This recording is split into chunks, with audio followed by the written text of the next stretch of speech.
The Hound of the Baskervilles, 1902. Episode 4. Exploring the Dartmoor Wilderness. Welcome back, fellow detectives. We've witnessed the threats gathering around Sir Henry in London. The stolen boot, the threatening letter, the mysterious watcher. Now, the journey begins to the heart of the mystery itself. Dartmoor, one of England's most desolate and dangerous landscapes, where Baskerville Hall has stood for centuries surrounded by treacherous bogs and ancient legends. Have you ever entered a place where you immediately felt unwelcome? What if I told you that some landscapes seem hostile to human presence, as if the land itself remembers old crimes and older curses? Prepare yourself as Watson and Sir Henry discover that the moor is more than just wilderness. It's a character in this drama, hiding secrets in its mists and dangers in its marshes.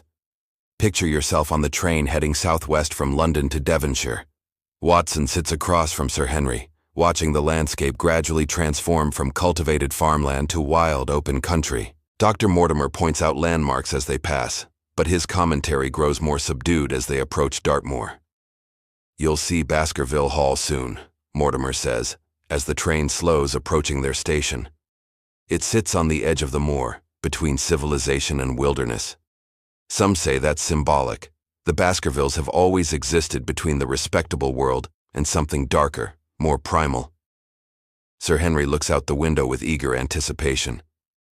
"I've been dreaming of this moment since I learned about my inheritance. My own ancestral home, my own estate. It's like something from a novel." But Watson notices that Mortimer's expression is troubled, even sad, as if he's bringing a lamb to slaughter. Think about Watson's role here, detective. Holmes has sent his closest friend into potential danger with instructions to observe and protect. Watson must be Holmes's eyes and ears while also keeping Sir Henry alive. How would you feel, entrusted with such a responsibility, heading into unknown territory where someone has already committed murder? They disembark at the small station of Grimpen, the nearest stop to Baskerville Hall. A wiry, suspicious-looking man with a wagon waits to transport them, introduced as Perkins, one of the hall's servants. As they load luggage, Watson observes everything: the weather-beaten locals who watch their arrival with obvious curiosity, the wild landscape stretching in all directions, the sense of isolation that pervades everything. The journey to Baskerville Hall takes them along a rough road that gradually climbs into increasingly desolate terrain. Watson describes it later in his notes. The landscape changed dramatically. The fertile fields gave way to rough pasture, then to nothing but rolling hills covered in coarse grass and scattered granite outcrops. The moor stretched before us like an ancient ocean, frozen in time, hostile and forbidding. "Look there!" Mortimer points to a group of soldiers marching across the moor in the distance. That's a search party from Princetown Prison. A dangerous convict escaped 3 days ago. Selden, the Notting Hill murderer. He's hiding somewhere on the moor, and they're hunting him. Sir Henry looks alarmed. A murderer loose on the moor? That seems rather more immediate than ancient curses. Watson makes a mental note to investigate this Selden character. Could the escaped convict be connected to the threats against Sir Henry? Or is this simply unfortunate timing? As they crest a hill, Baskerville Hall comes into view, and even Sir Henry's enthusiasm falters. The house is a massive, brooding structure of dark granite, with ivy-covered walls and narrow windows that look like suspicious eyes. 2 ancient towers flank the main building, giving it the appearance of a fortress rather than a home. Behind it, the moor stretches endlessly, a wasteland of bog and stone. "My God," Sir Henry murmurs. "It's magnificent, but rather grim, isn't it?" Mortimer nods. The hall was built in the 1650s as much for defense as a residence. The Baskervilles have always needed strong walls between themselves and the moor. Notice how he phrases that, detective. Not between themselves and enemies, but between themselves and the moor itself, as if the landscape is the real threat. They're greeted at the door by Barrymore, the butler, a tall, dignified man with a black beard and an expression of professional courtesy that doesn't quite reach his eyes. His wife, the housekeeper, stands behind him, a heavy-set woman who looks like she's been crying recently. "Welcome home, Sir Henry," Barrymore says formally. "We've prepared your rooms and arranged dinner. The hall has been waiting for its master." but there's something in his tone. Relief? Apprehension? Watson can't quite identify it, but he makes another mental note to watch the Barrymores carefully. Sir Henry strides into the great hall, looking around at the dark wood paneling, the ancestral portraits lining the walls, the massive fireplace that could burn entire trees. "It's impressive," he declares, though his voice echoes strangely in the vast, cold space. "But it needs some modernization. Electric lights, for one thing. These oil lamps are positively medieval." Watson notices something the others miss.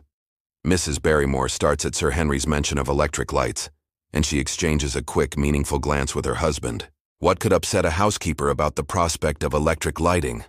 Unless darkness serves some purpose in this house. As they're shown to their rooms, Watson takes the opportunity to explore. The hall is a warren of corridors, unused rooms, and staircases leading to locked doors. Many of the rooms are closed off, covered with dust sheets, as if the house is too large for its current occupants and has been slowly abandoning itself. From his bedroom window, Watson looks out over the moor. In the fading daylight, he can see for miles rolling hills, granite tors rising like ancient monuments, and in the distance, the green expanse of what must be Grimpen Mire, the great bog that Dr. Mortimer mentioned.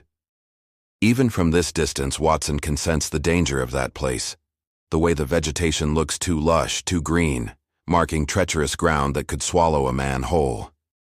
At dinner, Dr. Mortimer provides more information about their neighbors.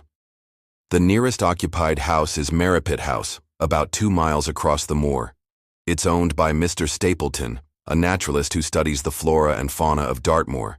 He lives there with his sister. They're your closest neighbors, Sir Henry, and I'm sure they'll call on you soon.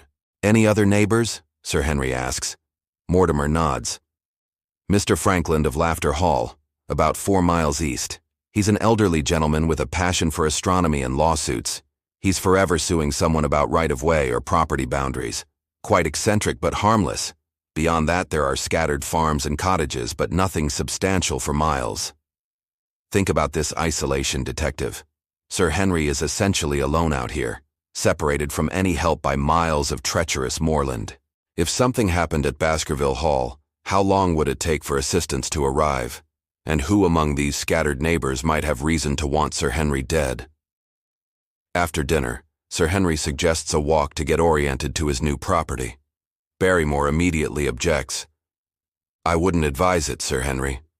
The moor is dangerous after dark, especially for those unfamiliar with it.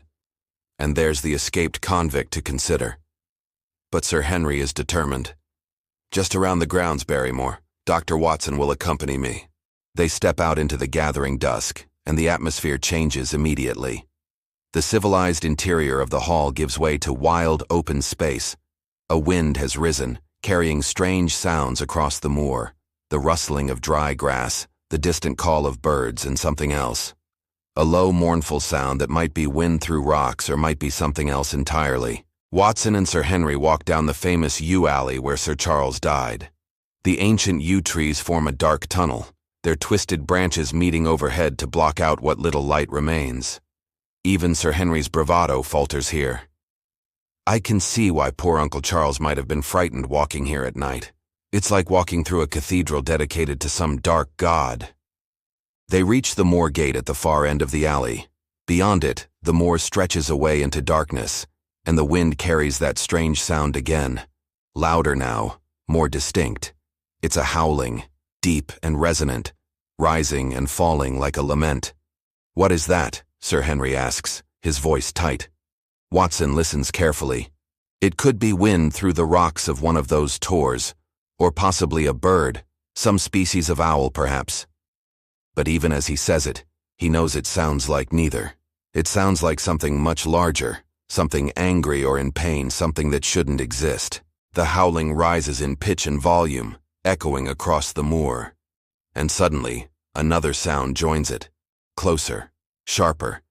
The sound of something running through the darkness, moving fast across the moorland toward them. Watson's hand goes to his revolver. "Sir Henry, we should return to the house, now." They hurry back down the yew alley, that terrible howling following them through the darkness. Behind them, The sound of movement continues. Something large, keeping pace with them, but staying just out of sight. It's only when they reach the safety of the hall and slam the heavy door behind them that the sounds cease. Barrymore appears in the hallway, his face pale. "You heard it then, the hound. It's been howling every night since Sir Charles died. Some of the servants have already left. They say the curse has awakened and won't be satisfied until all the Baskervilles are dead." Sir Henry tries to maintain his composure, but Watson can see he's badly shaken. "It was just some animal. A dog from one of the farms, perhaps. Or that convict the soldiers are hunting. He might have a dog with him." But Barrymore shakes his head slowly. "No dog makes a sound like that, Sir Henry. And no convict would dare go onto the moor at night. That's when it hunts." That night, Watson cannot sleep. He sits by his window, watching the moor by moonlight. Around midnight, he sees something that makes him sit up with alarm. A light moving on the moor, a candle or lantern held by someone walking across the wasteland in the darkness. He watches for nearly an hour as the light moves in a systematic pattern, as if searching for something or signaling to someone. Finally, it disappears toward the direction of Grimpen Mire. Who would be crazy enough to wander the moor at midnight? And what could they be searching for in the darkness? Watson hears a sound in the hallway outside his room. Footsteps, trying to be quiet, but clearly audible in the silent house. He opens his door a crack and sees Barrymore walking down the corridor carrying a candle. The butler goes to a window at the far end of the hall, holds up his candle to the window as if signaling, then returns to his rooms. Is Barrymore signaling to whoever was on the moor? What connection could the butler have to the mysterious light-bearer?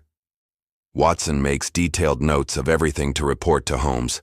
Something strange is happening at Baskerville Hall, and the servants are involved. The next morning, Watson rises early to explore the grounds in daylight. The moor looks less threatening in sunshine, but no less dangerous. He can see why it's called treacherous. What looks like solid ground is often marsh, marked only by slightly different colored vegetation. One wrong step could mean sinking into bog with no way to call for help. He walks down to the moor gate where Sir Charles died. In daylight, he can see the area clearly. The gate itself, the path beyond leading onto the moor, and the spot where Dr. Mortimer found those mysterious footprints. Watson examines the ground carefully, but finds nothing unusual. 3 months of weather have erased any traces. "Dr. Watson!" a cheerful voice calls out. Watson turns to see a man approaching across the moor, thin, energetic, carrying a butterfly net and specimen box. "I'm Stapleton, Jack Stapleton. I live at Merripit House. I heard Sir Henry had arrived and wanted to pay my respects." Stapleton is perhaps 35, with an intense nervous energy and the weathered look of someone who spends much time outdoors.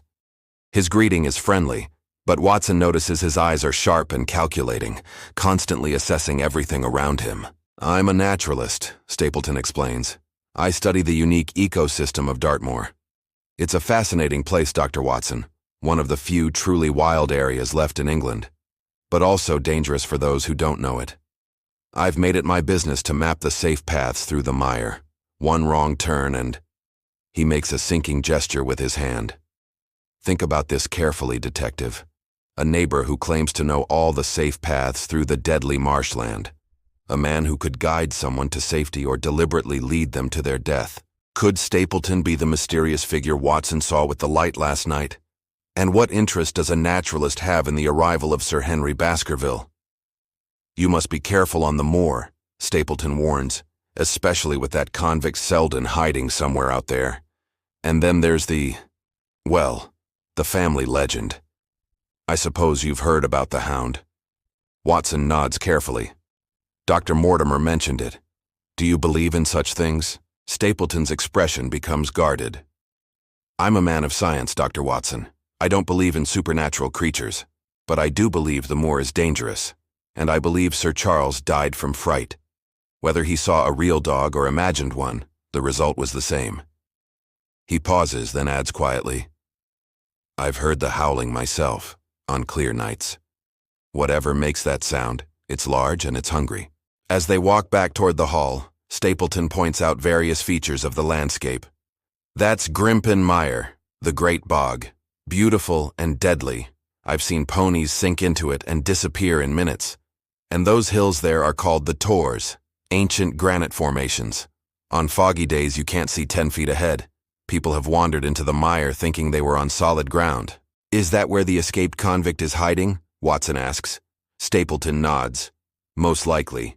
There are old stone huts scattered across the moor, remains of ancient settlements. He's probably holed up in one of those, coming out at night to steal food from farms. The soldiers won't catch him. He knows the moor better than they do. They're interrupted by a woman's voice calling, "Jack, Jack, come back." Running toward them across the moor is a beautiful young woman, clearly Stapleton's sister. But what catches Watson's attention is the expression of fear on her face and the urgency in her voice. She reaches them, breathless, and grabs Watson's arm. "Please, you must leave.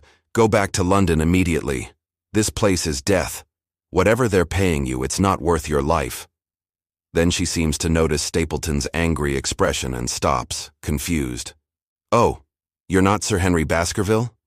Watson introduces himself, and Miss Stapleton, Beryl is her name, looks mortified. "I'm terribly sorry. I thought you were... that is, I assumed..." She trails off, clearly flustered. Stapleton steps in smoothly. "My sister is worried about the convict. She thinks Sir Henry might be in danger from Selden. Please forgive her dramatic warning." But Watson noticed her words carefully. She said, "This place is death. Not that convict is dangerous." She was warning against something much more general, much more encompassing. And the look Stapleton gave her was one of anger mixed with warning. He didn't want her speaking freely.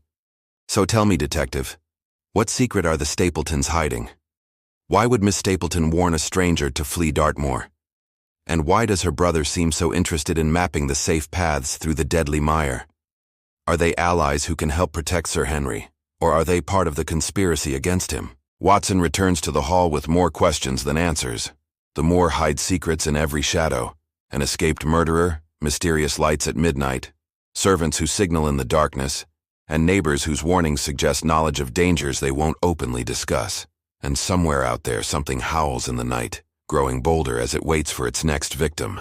Join me next time as Watson investigates the mysterious midnight signals, discovers the truth about the escaped convict, and realizes that Baskerville Hall itself may be sheltering secrets as dangerous as anything on the moor outside.